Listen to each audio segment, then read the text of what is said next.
or would you like me to? I'm recording. Excellent.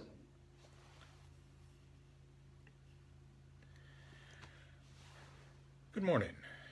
My name is Edward Sanshin Oberholzer. I'm the resident priest and guiding teacher at the Joseph Priestley Zen Sangha. We're an affiliate of Empty Moon Zen. True confession time. When I was young, I used to devour dystopian novels. 1984, Brave New World, Animal House. And all of that led me on a long, hard, poorly thought out reading binge when I was a teenager, with an emphasis on teenager, of the writings, and I do mean all of them, including the damned journal, of the writings of Ayn Rand. And that slog left me with two things. The first is an almost irrepressible urge to go over to some young person sitting in a subway car, engrossed in a dog-eared copy of The Fountainhead, and lean over them and say, "Oh, child, the sun is shining, the birds are singing, and there's so many other and better books for you to bury yourself in." And the second thing, oddly, is a sense of gratitude. Rand thought that everyone should study philosophy, though, of course, only so long as it met with her approval, and preferably was written by her. Fortunately, the same bookstore in Atlanta that sold me her novels also had a shelf in the back labeled, as suburban mall bookshops would have, labeled Philosophy, Religion, and the Occult, and which had, if nothing else, the essays of Bertrand Russell, a decidedly un-Ayn Randish writer. And so my path to perdition lay open at my feet, if only with a fondness for the end of the world as we know it. Still, with time, that path led me to the interesting and dystopian realization that you might destroy all of Buddhist literature. You might kill all the Buddhists, burn all the temples to the ground, sow them under and salt the earth over them. And still, one day, maybe not the next day, or even the next year, or century, or kalpa, but one day, someone would look around and see that life just wasn't what it should be. That there was misery, sorrow, hunger, war, and disease. That things were pretty shitty. That life was, in short, a mass of suffering. And seeing that, she would resolve to find a way out. And with that, she'd sit down and, like that storied ne'er-do-well Mogadon prince of long ago, she'd find a way. Maybe it would go nowhere. Maybe she'd die unsung, but someone, someday, would see through to the Dharma. It's right there in front of you. No revelation, just opening your eyes. The Dharma is baked into the very fabric of the universe.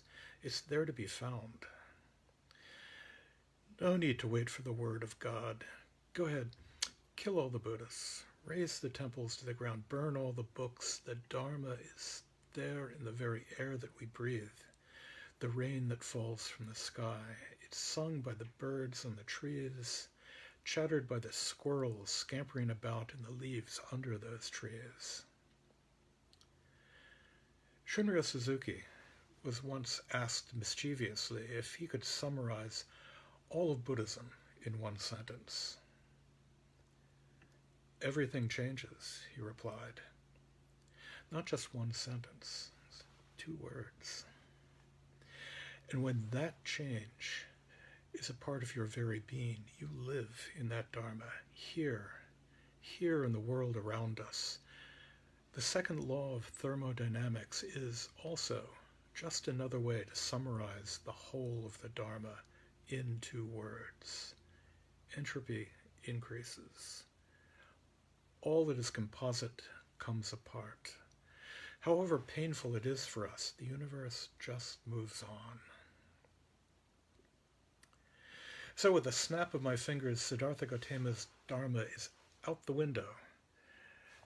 But the snapping of my fingers is itself the Dharma.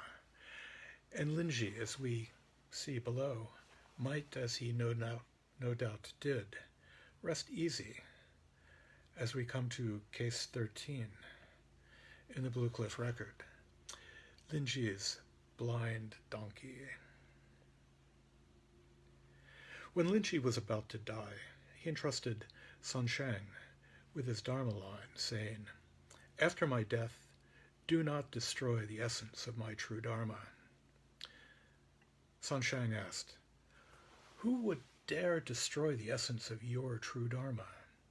Linji said, "If someone asks you about it, how will you respond?"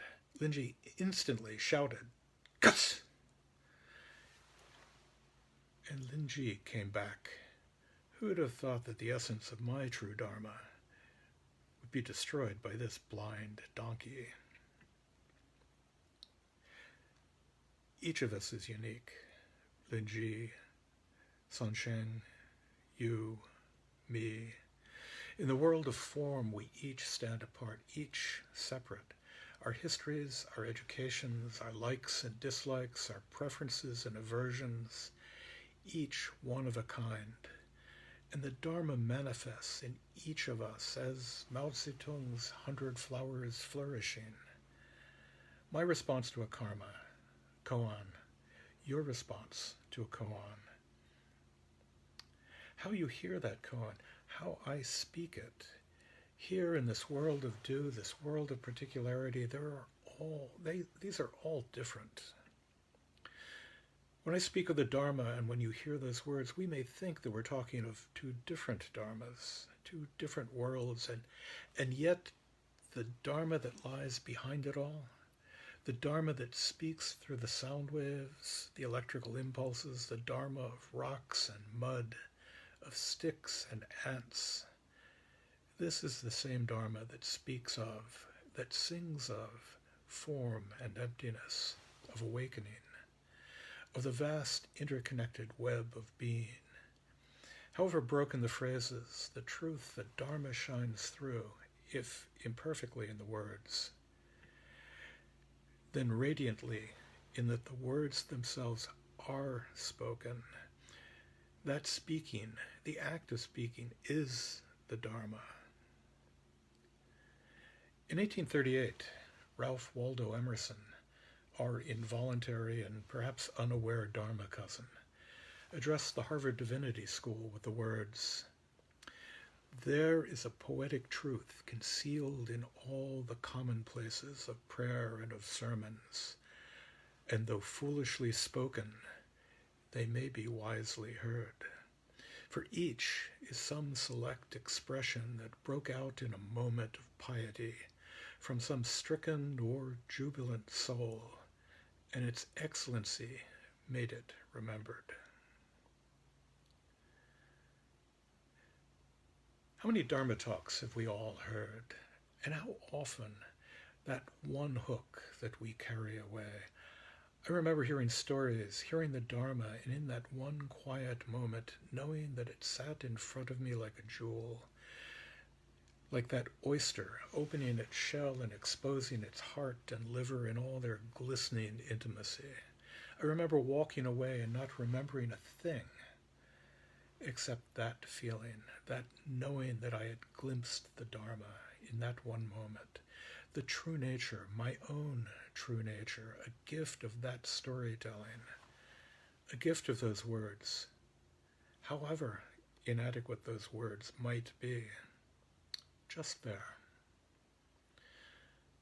So Sanshin didn't need to explain or apologize for or lecture on or dissect, chew over, or point to Linji's Dharma.